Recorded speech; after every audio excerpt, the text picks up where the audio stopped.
Hey, welcome to the 352nd episode of Just Shoot It, a podcast about filmmaking, screenwriting, and directing. This episode is brought to you by patron Jack Meggers. I'm Matt Enlow.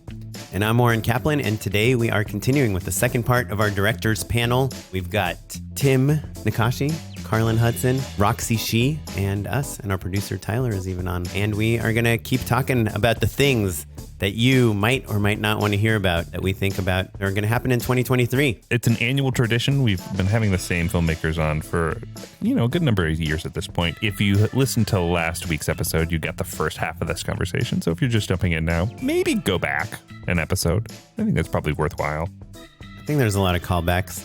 Yeah.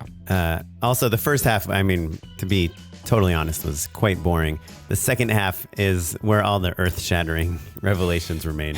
It is a really good distillation of what I find interesting versus what Oren finds interesting. And sometimes I tend to navel gaze and wax poetic, and sometimes Oren really wants to get into the nitty-gritty of how 2 + 2 = 4. And I think we split the difference on this one. But yeah, it's a real left brain, right brain sort of situation. But now, Matt and I, very different than the Matt and Oren you hear in the conversation in a few minutes. Matt and I are in the future. We're in 2023. Stone cold sober, 2023, days before this episode comes out. Any recollections, Oren? Anything that struck you? Anything that you've been thinking about since that conversation? I guess probably the thing that is most stayed with me was Roxy's journey, where she talked about how the more she said no, the more stressed and anxious she was about not having work and not ever working again, the more it was kind of like fueling up this like amazing next job and next opportunity. And part of it is like inspiring, like, hey, just wait for the right job instead of just saying yes to anything. But the other part of it just reminds me how almost futile and stressful being a freelance director is. We just like literally do not know what next week will hold unless we have something booked. Yeah, I thought a lot about that as well. And I think that, everyone on that conversation has been on both sides of the coin, and even recorded episodes in those various states. Do you know what I mean? I think it's really easy to be like in the middle of a hot streak and to understand what someone's saying, but not be living through it in the same way that they are in that moment. I kept thinking about basically Roxy saying, like, waiting out to find the right jobs, basically, because she kind of had been pigeonholed for a long time, and her most recent project got some notoriety and some accolades and could be a pivot point for her, basically. And she waited until the right job came along to say yes. And it was really, really, really hard. And I keep thinking about what I would have done in that situation. And how the question is always going to be, what if that job doesn't come along? But Roxy, she's also pretty self-aware in that, she said for her, it's probably easier to do that than for us. Sure. Everybody's got a rent to pay too. Everyone's got like a standard of living that they're trying to upkeep. It is different when you've got a child, for instance, that can't go to work yet. Unfortunately. Worthless. Pitch in, babies. But yeah, I think everybody gets freaked out, I wanted to talk a little bit before we get into the rest of our panel conversation, just about kind of our personal New Year's resolutions. And I think from the conversation we had and just from the stuff I've been thinking about lately, like most of my resolutions, if not almost all of them, are much more personal, like about my personal life than career oriented.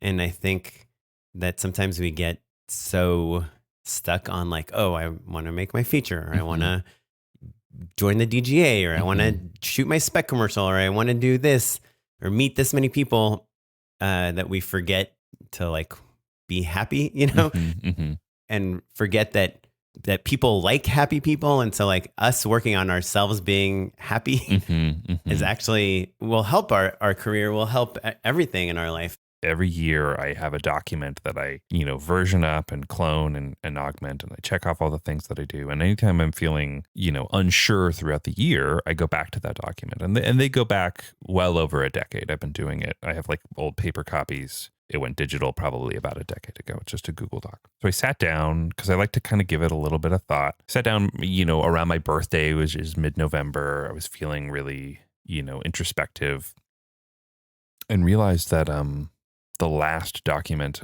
I had done this for was 2019. Oh, that you haven't updated and that the goals that I hadn't touched it since COVID. And so it rocked my world because there were a lot of things, having kids, buying a house, releasing a movie. There was a lot of big major life goals that had kind of been rolling over for a long time. You know, like I'd been thinking about, or like there was a savings goal or something like that. You know, kind of like the small steps leading up to the big goals. And the point of these goals, just to reiterate, because it's been a while since we've talked about it, is so that you can make them into actionable, manageable goals, right? So like one of mine would be like, if you want to shoot a feature this year, okay, well, what does that mean? Have you written the screenplay? Well, first you got to write the screenplay. Okay, so then how long is that going to take you? That's going to take you 3 months. How many hours a day does that break down to, or whatever, right? Like, so that you're taking these breaking big goals, down the doable, actionable things in so that you can have these kind of bigger, loftier goals. Anyway, so I sat down to revise this document and realized, I kind of don't know who I am anymore. Right. Like I checked off a lot of these big things. This document is from a different era. Like I'm a dad who lives in the suburbs now. This was written by a guy who lived in an apartment in the middle of the city, who didn't have a kid or any of that stuff. And also I've checked off a lot of the things that I'd been looking forward to for a long time. So I've been thinking a lot about what my goals are, and also how you come to formulate these goals. Right, as I'm entering a new phase in my life, like what's important to me, right, is what kind of all of these questions.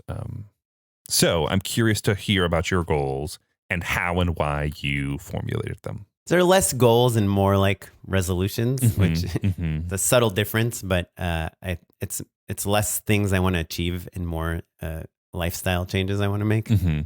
Most of them, not surprisingly, are. But yeah, I split up my list into like the doable ones and the long shots, which is probably a bad way to look at goals. But I just want to be realistic with myself. Well, I think the big goals you can only do if you believe you can do them, right? Like no one has ever like achieved something great when they didn't think they could. You know, that's not really how it works.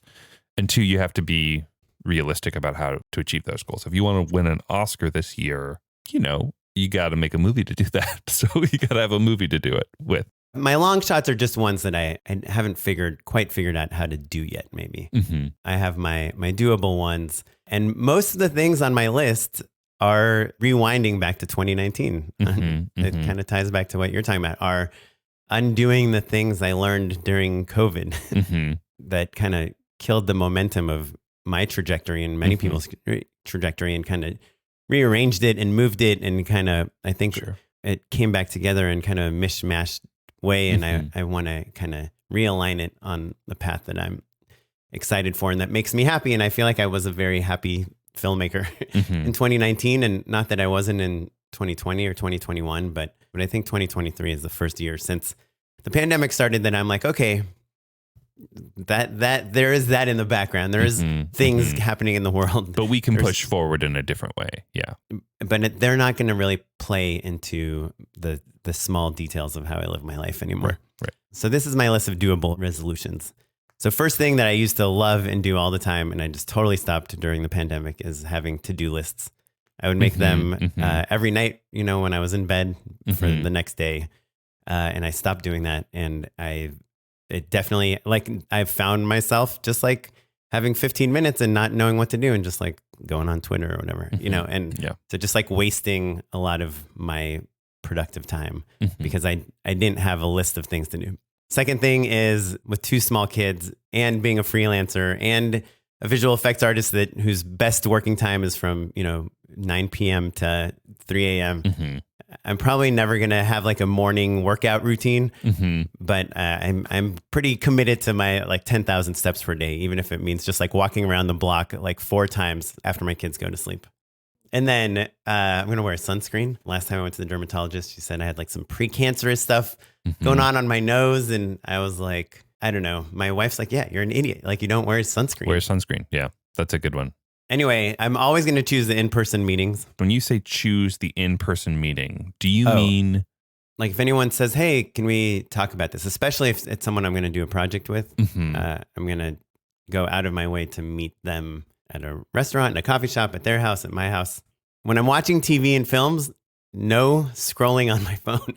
I've realized I just don't like any shows or movies when I'm on my phone. Yeah. I find them all to be boring. Yeah. Because you miss the nuance of them. Yeah. I just watched all of Wednesday, no phone anywhere near me, and I loved it. And I even watched Glass Onion, which I thought had potential boringness in it. And I loved every detail because I was paying attention. Now for the podcast, my doable goal is just to prepare. I know we've talked about this before, but I'm really going to work on it. 10 minutes before the podcast, whatever our topic is, just to write some things down. So, and then my last thing that's doable thing is like a mindset change, which is, unfortunately, you're not going to like this one, but I'm going to try to embrace vertical video. Oh, I'm okay with that. I'm 100% okay with that. Vertical's great. 1x1's great. 16:9 great. Anamorphic, all aspect ratios are great. It's when you're trying to have your cake and eat it 6 times over. That's when it gets hard. It's no longer like a badge of low budget amateurs. Yeah. I'm trying to think of a shoot in the last 2 years that didn't need some of those need elements. all of those elements. Yeah. I mean, I still prefer like, the anamorphic cinematic, like widescreen things. And I do think vertical is like inherently non-cinematic, but I disagree. I don't think that's true. I think like, hang out on TikTok. There's a lot of great looking, vertical video. If you mean that cinematic is like the movies. Yeah, like something that I would see in the cinema. Yeah. I was just watching like all these like Will Smith videos and shot in vertical, today that were like really good. And I was like, and it reminds me a little bit of my DIY VFX roots. Just a mindset change. And I'll just give you a real quick list of my long shots, which is number 1, dress better. Definitely COVID ruined that for me. Number 2, read more books, which goes hand in hand with less social media. Mm-hmm. AKA when I'm lying in bed at night, trying to prioritize the book instead of the phone. Yep. Another really hard one is to like stop worrying about money. I do find that when I don't think about money at all, like the career decisions are better and end up, ultimately at making more money. The same place. Yeah. I want to post more breakdowns on Instagram. Something I've been saying forever. And then my long shot mindset change is to like stop comparing my work to other people's work. The comparison mindset thing, I think you argued for it once upon a time on this show. There is like a fine balance between admiring someone's work, even letting yourself get a little jealous in order to improve your game, versus the comparison spiral of like, I wasn't even up for that job, or I'm never going to get to that position because I'm not getting, the budgets suck, or whatever, like that can be a death spiral that's quite terrible. Yeah. So, yeah. So my 3 are: be present when I'm working, be focused, be into it. When I'm podcasting, be there, be present. When I'm playing with my kid, when I'm parenting, all of that stuff, like just be there, be in the moment.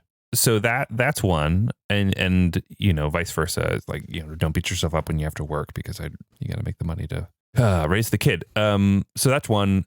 The other one is to be really fiercely protective of my writing time. And it's something that I'm still trying to carve out. It's been a little catch as catch can over the last year. And now I'm in a position where I think honestly the answer is get up at like 4:30 in the morning. And I have to go to bed at 8 now or whatever. Like I'm the best in the morning.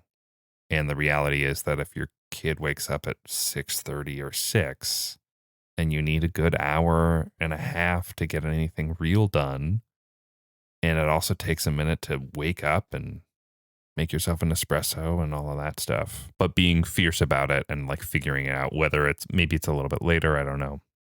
I'm still kind of mulling it over, but blocking it out, not taking meetings, any of that stuff. The third is straightforward. It's all about the movie. And so that's where, those actionable beats come into play. Like there's setting dates, there's, making offers, all of that stuff is in play. More on that, but those are the big 3. I'd love to hear other people's creative time, their writing routine, and how they guard it. That's the thing that I think is really the most important takeaway. Anyhow, you should check out patreon.com/justshootitpod. It's a place where you can give us $1, $2, $4, $20 a month. If you feel like you get any value out of this podcast, out of these interviews, if you feel like you're learning anything, if you feel like we've affected you positively or negatively, we'd love to be supported by you. It helps us pay our editor, pay for our web space. So patreon.com/justshootitpod is where you can go. The $20 level, I will personally mail you a Just Shoot It podcast hat. It's a hat that says Just Shoot It on it. It's pretty cool. I don't think people need to know that it's a podcast hat if you don't want them to know. And we are down to like 4 hats or something. So is that right? Yeah. Dang. If you want to get a hat, you should do it now. If that's your New Year's resolution. There you go. Get on it, everyone. Without much further delay, let's hop into our conversation with the part 2 of our New Year's panel with Tim Nackashi, Carlyn Hudson, and Roxy Shih. What are your goals for this year, everyone? I'll kick it off with what feels like the elephant in the room and none of you were thinking of. You may remember last year, Oren and I made a $100 bet that I would shoot a feature film in 2022. It hasn't happened yet, so I owe Oren $100. I think it was $1,000. What? 1,000? No, you're It kidding was me? $1,000. I had a newborn in the other room. I'm going to put $1,000 on the line? That was my whole point, was that you won't shoot the movie because of this newborn. It was $100. We can play it back. There's no way to Brutal. look it up. I'll go double or nothing with this year, though. Ooh. Though I don't know how double or nothing works. Double or nothing means that either Oren gets $200 or I get nothing. Correct? Yeah, Is that correct. how double or nothing Yeah, works? yeah. Well, no, yeah, I think it means that Wait. either Oren gets 200. A double or nothing in this instance means either Oren gets $200 or you get a feature Wow. film. There you go. I'll take that. That man, sign me up. I'll do Feature $1,000. feature Let's go. Yeah. $1,000. Yeah. What? I could just get $100 right now? You can And get it doesn't $100 matter right if you now, make a or you feature get next year or not? $200 in a year. No, I'm sorry. I'm not going to take that deal. Like, I need a bet that I know I will win. That's when I will take it. Credit to you. Oh, yeah, it's a credit to you. I feel like Sure. your script is done. Does anyone smell backpedaling or what? I feel like Oren is like, oh, wait a minute. I realize I'm being an asshole on this Yeah. podcast. It's also just really hard to get movies made. Yes. Children in house aside. Yeah. You know, like with the economy. You know, I Right. made some real progress I feel great about. Yeah. And also, That's why it's not a good bet anymore. I think there's like a 38% chance you're going to make your movie next year. It's not Pretty worth good. it losing $100, but making $1,000, I would take that. bet. Okay, just to accidentally change the subject. No, What are no, the reasons that you think that it's going to be? What are the reasons that you think he has a 38% chance? you know, his kid is a year older, so he Mhm. already has like is in the rhythms of the kid. You know, maybe Okay, he'll some start life getting stuff. preschool. Life, Mhm. that's life stuff. Life stuff. Yeah, but the kid is like, I mean, all your free time goes to the kid. Once like the kid is at school, you can have some free time for yourself to work on your script, to do things. it truly is. I did underestimate how hard it is to write with that level of sleep deprivation. Yeah. Right. And I think when we were And- recording that year, like a year ago, she was born in November. I probably blacked out for the whole thing. Yeah. At that time I was like hallucinating. It was the darkest time in terms of like just the amount of sleep that I was getting. So And now also- that Matt's come out from underneath that, you think 38%. So that's one thing. The second thing, Matt bought a house. He literally was calling me about buying miter saws and installing wood floors. Like, if that doesn't Awesome. take time away from writing your script, like, I don't know what does. Like, so that's a whole new thing that he's dealing with. And on top of that, you know, he had just taken a full-time job, you know, like writing and Oh. directing at a company. So, and what Carlyn said, you know, you can have huge studios behind you and have these scripts and attach like big people, and the movie can still fall apart. So imagine that plus these other things. And I knew there was a certain level Matt wanted to make his movie, but more importantly than that, and I've said this many times, I knew that just from knowing Matt, I think very well, from talking to him every week for like 7 years, he is not the type of father that would be like, hey, I mean, literally during this recording right now, his wife is with the baby and he's worried that he should be with the baby. You know, like that's the type of personality he has. He's not like the type of guy that's like, I'm going to Joshua Tree for a week to write my screenplay. You watch the baby. So mainly it's time and energy. That's what you're gauging. Yeah. Sure. If it wasn't for those things, I'd put him at like 55% maybe, but I think 38% because he still has the young baby. He still needs just curious, outside money. of time and energy, what are the other things you're thinking about as it relates to Matt making the movie? So he has a script done. He's done multiple passes on it. He's talked to multiple people. There's producers, there's companies interested, there's momentum, there's cast lists, there's a budget, a business plan. There's like an indie route. There's like a small, low budget studio route. Like there's a lot of pathways for it to be made now that didn't exist a year ago. You know, he's made a lot of progress, but it's like we all know, unless you get a Lifetime movie. You know, I also did a Lifetime movie. I got the script. A month later, we're shooting. The turnaround is crazy.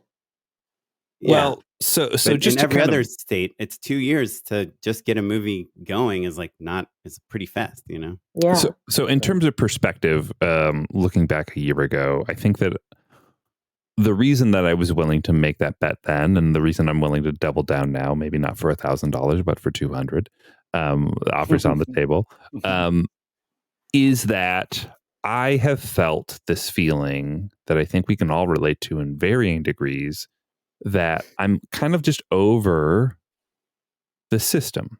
I'm over the establishment. I'm over this process, right? Yeah. And you all haven't had the chance to listen to an episode that's out by this point now with the director of Christmas, Bloody Christmas. But it really kind of broke my brain that this guy he's just got that sort of attitude that I think we all had when we first started. This director, Joe Vegas, that like, he was just like, fuck it, I'm going to go do it. And had so many really specific examples of like making breakaway glass in his kitchen because he really wanted an awesome, you know, glass shattering shot from like a window or whatever. Stuff that we all would have done. But I think maybe through our varying degrees of like oversight, we'll say, from our jobs, we've kind of, that behavior has been beaten out of us because it's not the quote unquote right way to do it. Yeah, he's bought like multiple cars like on Craigslist, and he'll set a car if he needs to crash a car, he'll just go buy one on Craigslist and then blow it up. Yeah, and he'll have a stunt coordinator there, and it's safe and all of that. But it's like, wow, the same conversations that I think I can say I have maybe been shut down by. Of like, well, you can't do it because of this and this and this. He'll be like, no, we're gonna go do it, and I'm gonna figure out how. And we literally all goes on Amazon. He's like, we can get this hazer for $30. Yeah. Stop telling me we can't haze the room. Yeah. And it really broke my brain. I can't stop thinking about it. And that combined with the feeling that I had a year ago that I was like, okay, I'm just going to fundraise this separately. I'm not going to engage in the system. And then I spent a year engaged in the system, and people were reading, and just the amount of time, the feet dragging that it takes to just kind of hear back and then go, you know, counter and back and forth, all of the studio slowness, basically. I'm just over. I'm over. And I knew that I was over a year ago. And I lied to myself and let myself feel like I needed to follow certain pathways and see things through, even if I kind of had a hunch that they weren't going to pan out. Like, you know what I mean? Like, I was like, oh, well, maybe this person seems like they're interested and like they've expressed interest. So I should make sure that isn't a reality before I pursue something else. And I'm over that. I'm done with that. I'll help you, Enla, whatever you need. Yeah, hell yeah. And you know what? That guy Joe would be like, okay, great. Roxy, here's an email. We're going to have you do this. Do you know how to blow up cars? Do you know what I mean? It's like, and we all came from that. Yes. We all asked our friend who knew how to blow up cars or whatever it was. You know, you find your funniest friends, you borrow a camera. And I think that if you take the experience that we have all garnered through the professional work, but graft it onto that DIY, just shoot it mentality, I think we'd at least be happier. Get back into the sandbox, baby. That's right. That's right. Yeah. Not just Yeah. with Nora, but with Yeah. all of us. That's right. Yeah. Yeah. And community building is part of it. You know what I Mhm. mean? Like, I think that's Yeah. a Join thing the that you coffee shops. Roxy, I'm curious because, you were like, yeah, fuck the system or whatever. But then you, like 30 minutes ago, said you wouldn't do a feature under $3 million. That's true. Like, would you do if you wrote your own script that was personal to you and you can make it for $500,000 or $1 million? Is She that said something you wouldn't either the entertain? material speaks to me or Yeah. it's a certain amount. Okay. Right. Yeah. And it's all relative. $3 million is probably gettable for you with your own script now, Roxy. Like, you have to level up. Do you know what I mean? You can't just, Yeah. you have to make No. tribe in My order to scripts get are there. going out for above 10 million. That's so right. I'm That's just saying things that come to me that interest me. I don't mind it being indie. There's a big part of me that honors that. And I will never stop loving it or giving my time and heart to it. I do hate the system. I'm just going to say that now. And also I've given myself permission to be more angry nowadays and to really voice my opinion, really fight for things. And people listen. So even if it doesn't, you've earned it too, if it doesn't, and if it doesn't pan out, then like, fine, then it is what it is, and like, again, I really like how spiritual this conversation has gotten, because I think the word that keeps coming to me is like detachment. Like, sure, everything that you touch has an essence and an energy that's yours. And we all poop out a million different babies. Some of them never come into being. Whoa, sorry, Roe v. Wade coming in here. It's like, I'm so sorry. I have jet lag. But I think like it's important to nourish that endless flow of creative energy and just make sure it's like a burning candle and not like a tornado flame that just extinguishes in a second. I just, even when we're talking about goals, I have like a movie set for first quarter next year, and, I'm teaching, and but I'm also not like, I'm not clinging on to those things. You know what I mean? I know they may not happen. Something may happen. It might not end up being to contract or whatever. Things may end up falling apart, and I have to be okay with that. I think now I'm just practicing, like, I'm just receiving everything and I'm just doing my best with what's happening in my present. And that's all I can do, and I'm like really happy with that, Yeah. So this is a new Roxy again. And then next it. a newer Roxy, And a newer. Hey, Carlyn, I'm curious, talking about with Matt and Roxy about features, like you have these 2 features that ended up not going. Like, do you have any interest in taking them and doing them, finding like the $500,000, $1 million and making them yourself? I mean, you've done indie features before. Or maybe even a new idea. I don't know. I think it's the new idea that I'm working on. That's what I want to do. Like, I'm already writing and co-writing for the first time with someone, which is so fun, like a bigger budget action comedy. We just started. It's super, super fun.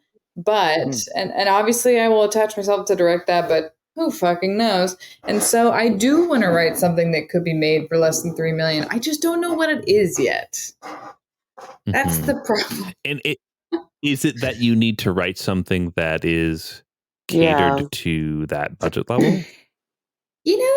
That, but also I just am like, I want to do something that feels so me, something that like baby Carlyn would be fucking psyched about. Like, even the action comedy is like very much a thing that I'm like, it feels like so specifically for me in a way that it is kind of universal, strangely.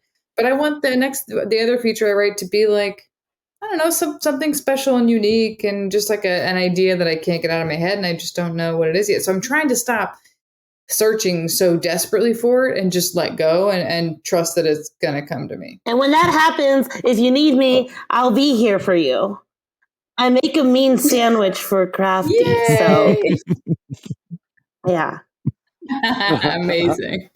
But yeah, I do think like, I think I want to work on that next because, like you said, it's like I'm not bucking the system per se because who knows, but I want to have some sort of sense of control outside of it. I mean, I think we can look at like Mike White as like an example of a person who made movies that flopped a lot. You know what I mean? Like where like, you know, there's a think piece where he was interviewed of like he wrote on the Emoji Movie and people gave him a hard time about it. But also he was like, well, look, I spent 3 years on these indie movies that no one sees and I don't make any money. And like, I want to send my kids to private school or go on vacation or whatever other thing he's doing. And like, as an archetype, I don't know if there's a better one, right?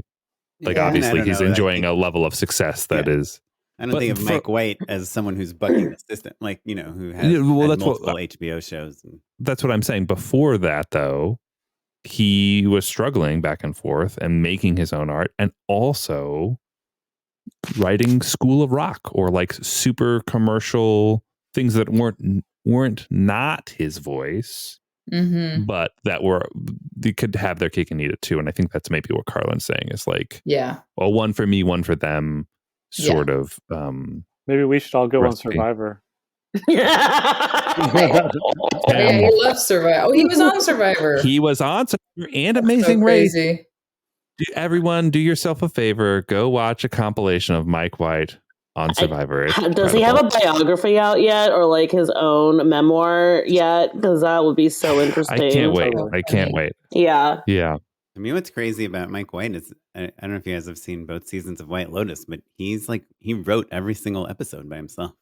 That is crazy. And the characters are just they feel so authentic, you know, and I don't know how much that cast is bringing to those, or how much they're based on people he knows, but the really diverse, you know, set of voices he's put together, which is pretty awesome. Tim, do you have any goals? I mean, basically I did a lot of work kind of for hire that I enjoyed doing, but I think as a filmmaker, I'm hoping to not do so much work for hire and instead hire myself and create things that get trains moving that other people get on. That's my goal, really. So that's the big goal for me. Talk to us more about the ways in which you're employing yourself. Like, is it as simple as engaging in more meaningful writing sessions? I want to know the Tim secret sauce of like, how are you getting your projects going? You know what I mean? I mean, I don't know if I have enough to really do a whole segment on secret sauce of how I would get there, honestly, because I think I am just doing the classic stuff of going to established people and hungry people to see who wants to finance and fundraise with me on my projects. So, I mean, that's what I'm doing, but I basically have now a feature I've co-written that I'm very excited about, and 2 TV pilots that are both very separate. None of them are like each other. One of them is very grounded, and it's written with his brother and sister who are survivors of a megachurch cult, and it's kind of a murder mystery thriller. And the other, anyway. So my sauce is literally just it's really literally been every day I wake up and realize, oh, there's this other person. I'm so dumb. Why haven't I talked to them about this? Or that's great though.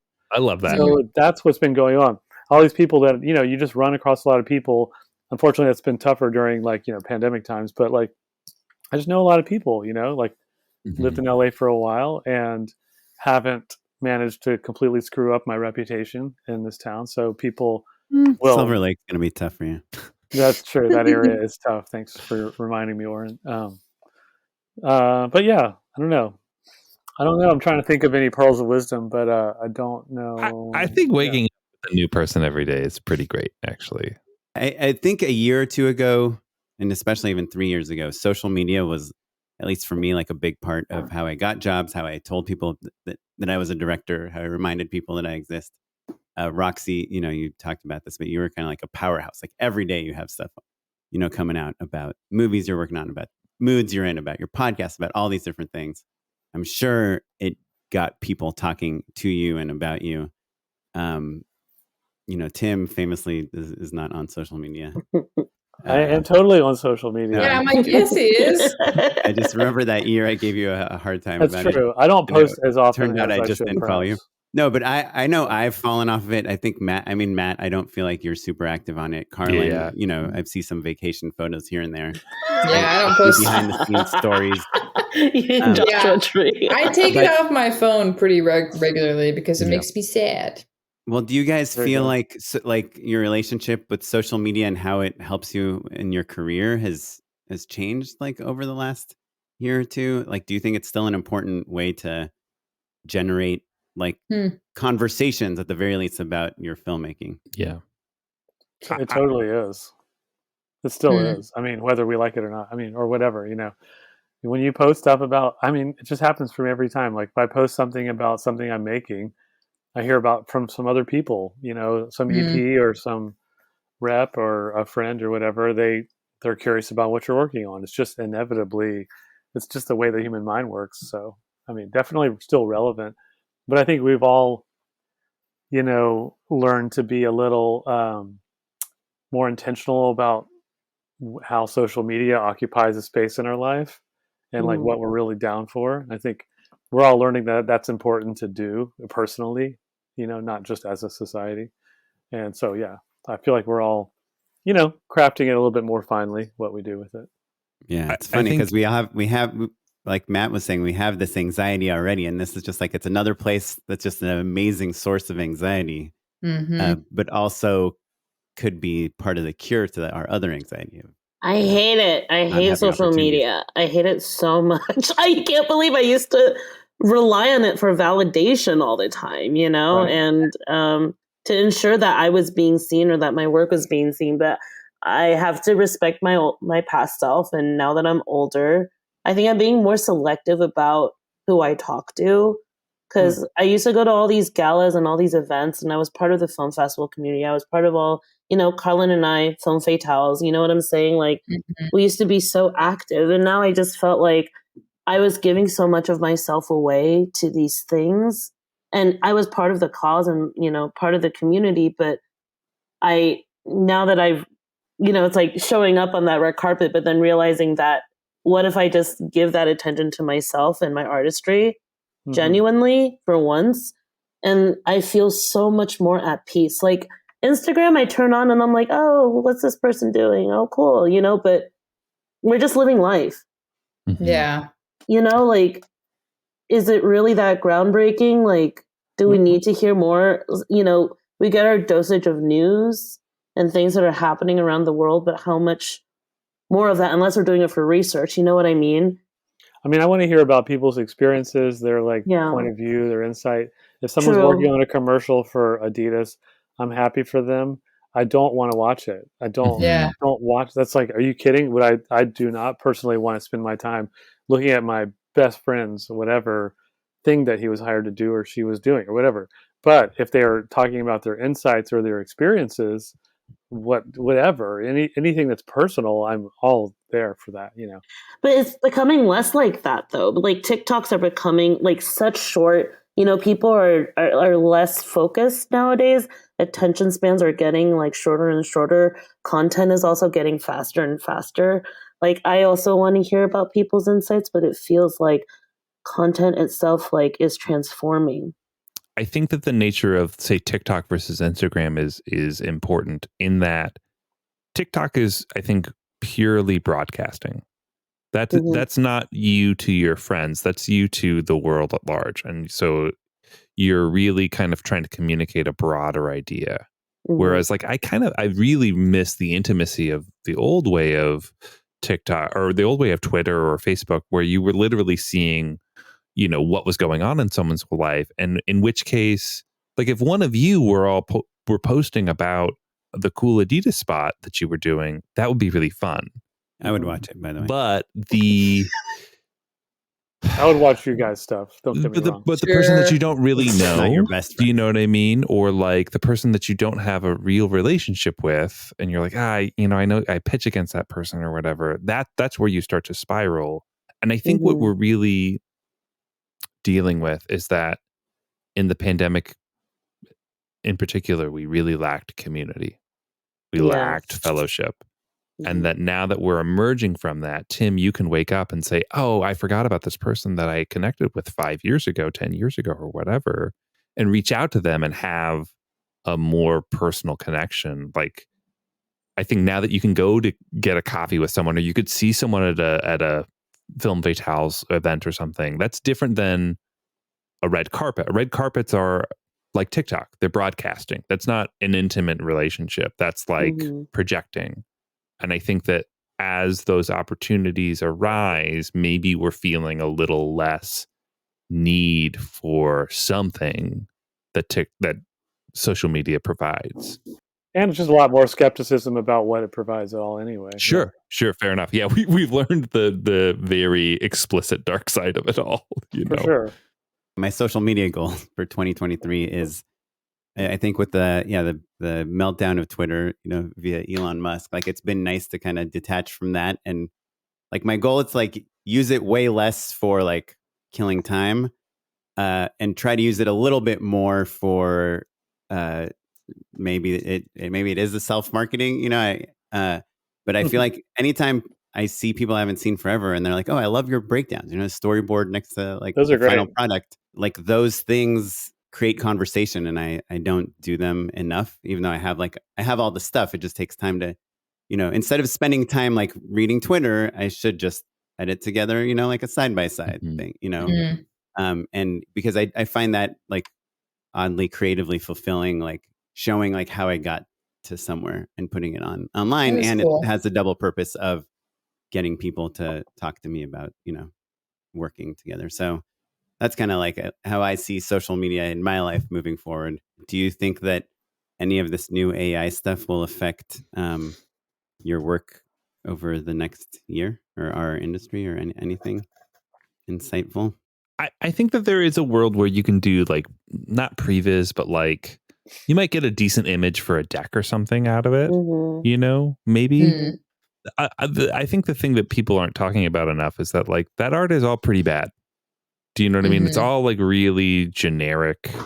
The Midjourney stuff? Yeah, it's all like it's all deviant art. Like it's maybe photoreal, or like at best like deviant art. Awesome. Shout out. Yeah, it's like real hacky, I don't think it's hacky, and it's only getting like literally every week it's getting better. Matt and I have both played around with like using AI generated images for treatments and decks and things. Awesome. Matt to much more success than me, but Cassie Brooksbank, who has been on our podcast, she's like messing around with using Midjourney to create images for decks. You have to.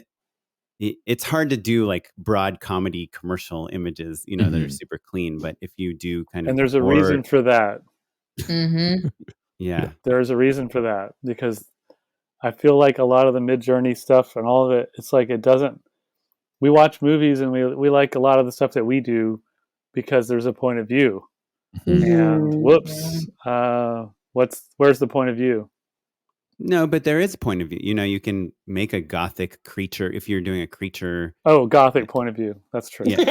Like, no, but you can say, in the style of like an artist. Like, I mean, I don't quite understand the point you're making, but I think I am saying that, like, okay, I have a friend who uses it. Is Keith Schofield? Yeah, sure. Oh, yeah. Have you seen what he does with it? I haven't, but he did that. Tim, help me out.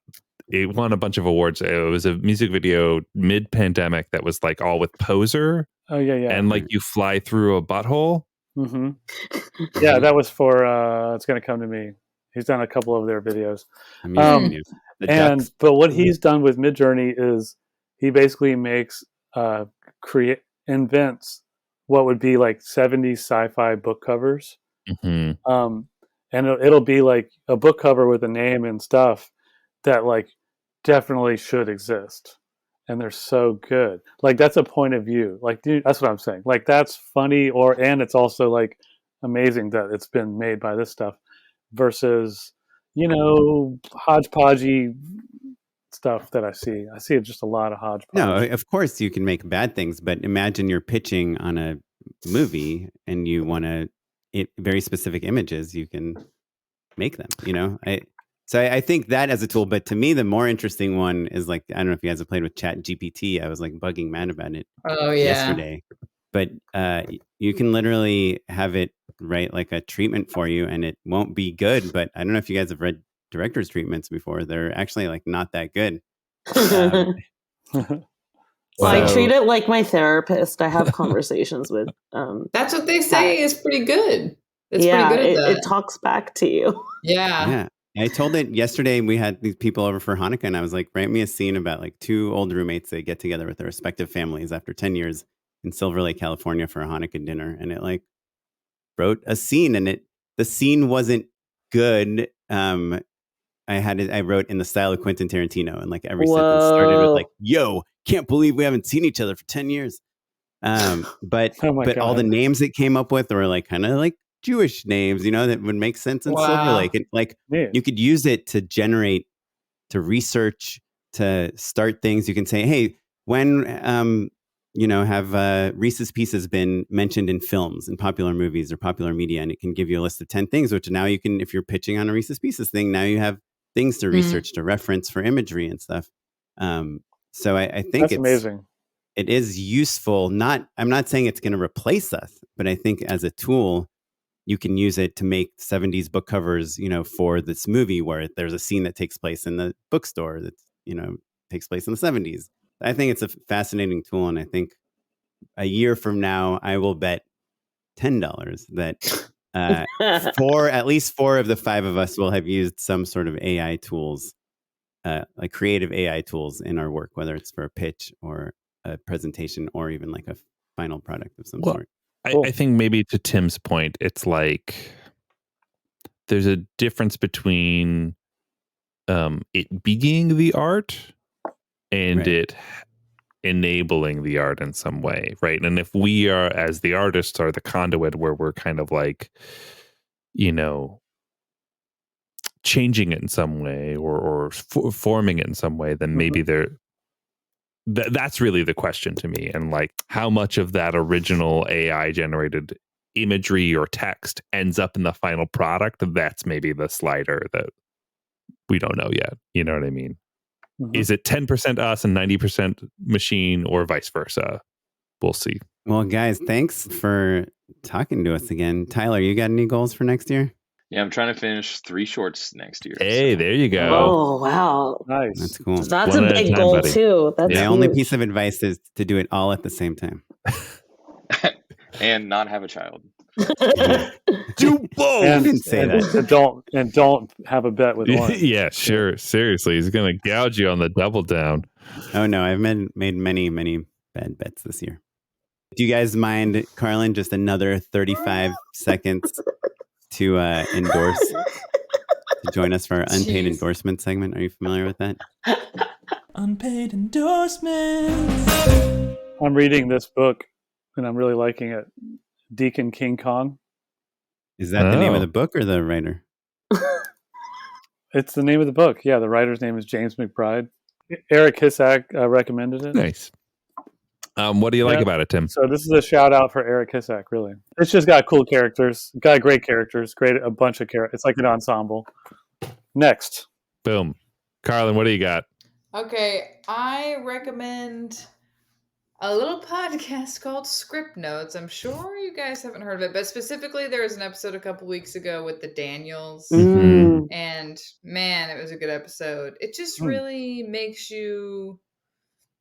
Yeah, it was just inspiring. They talk about their process and how, honestly, the most inspiring part is like they were pretty honest about how long it took to write Everything Everywhere All at Once, and also like 5-ish years, I think. And same thing with like Get Out. Jordan Peele's first movie took him supposedly 7 years. It just is a nice reminder. Like sometimes not everybody is like churning out 3 scripts a year. That might be like what our culture wants us to do and what our agents and managers want us to do. But sometimes it takes time, and like you have to use your lived life experience and infuse that into your project and work your day job. It's not like those guys weren't making TV shows or music videos or commercials to make a living and have a life and practice their craft. Like they were doing all of those things.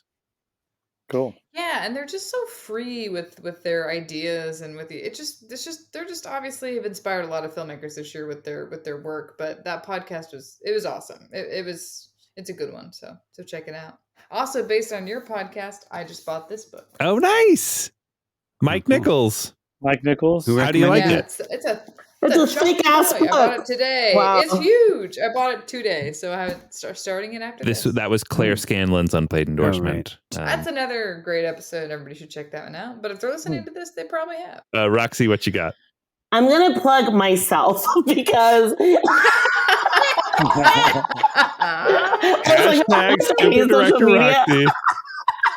Super Director. If you like my speaking voice on a podcast, you should check out my podcast, Two Horny Goats. Oh, yeah. Two Horny Goats is me and my best friend. We're both Taiwanese American women on different sides of the spectrum. And we talk about all the hard discussion topics that we never had growing up. So it's a healing space for people who are, kids of immigrants. And we talk about all of the hard taboo topics that you wouldn't have in your family. So, cool. And you're goats because your sign is, there we go. Horny goats. We're two horny Capricorns. You're horny Capricorn. We're horny Capricorns. You're horny for life, which talks about being passionate, and working towards your goals. So love it. Yeah, stay horny. We like to say, feel pressure, feel pleasure. Mm-hmm. There you go. Love it. Oh, yeah. It's all the things. My podcast is pretty bomb. This one's pretty cool too, but also check it out.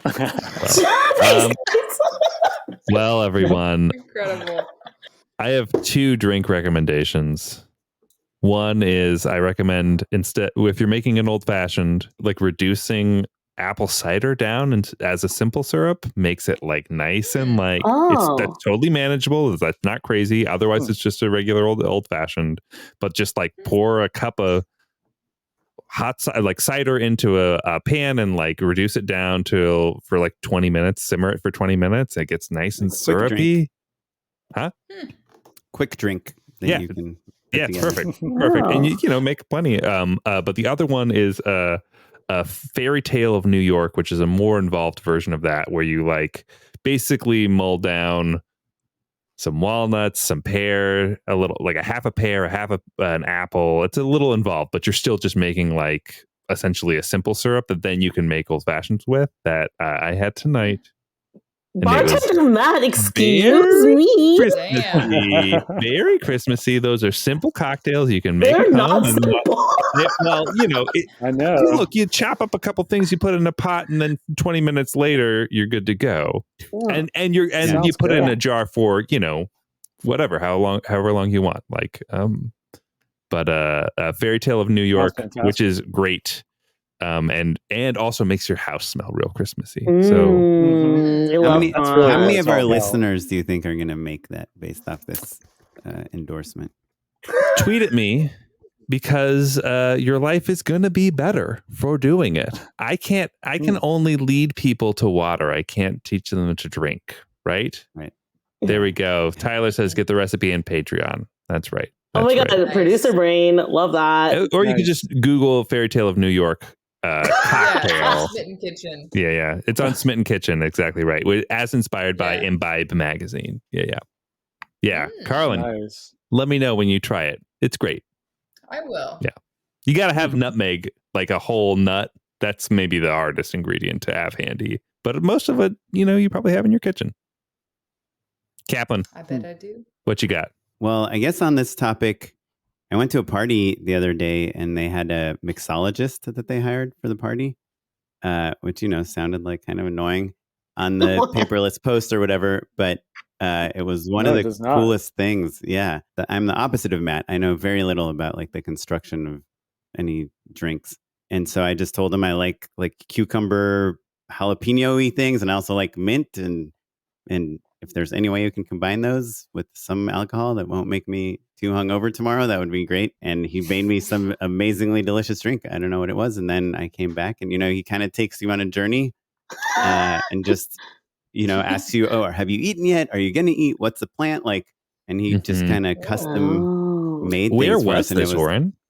Just a friend's house. She just hired a mixologist to come. How cool is that? Ooh, That's so wow. cool. She hired a mixologist and a pianist. And it was a very. I don't want to get invited to this fancy friend's place. Yeah. Oren's endorsement is have rich friends. No, but it's not any different than like hiring a taco cart. It's probably about the same price, you know. They ordered Chinese food, like, you know, kind of to go as the food. Like they decided I thought they were this gonna year. have omakase, Japanese chef, also No, there. like last year they spent all the money on the food, and they're like, we had all this food left over. It was so expensive. People were more interested in drinking than eating because, you know, it's a party. And this year we were like, let's just get Chinese takeout that everyone will love, and let's put our money into like the mixologist, and they have a sing along, so they always get a pianist too. That sounds like a great party. You guys, I'm excited for next year, the 5th year of this. That's when you're going to want to do that. Next year.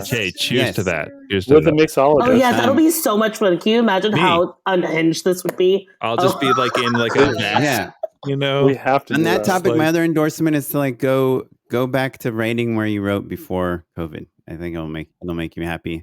Even the outdoor version of that. I think I had kind of closed my mind off to like. Don't worry about the outdoor stuff.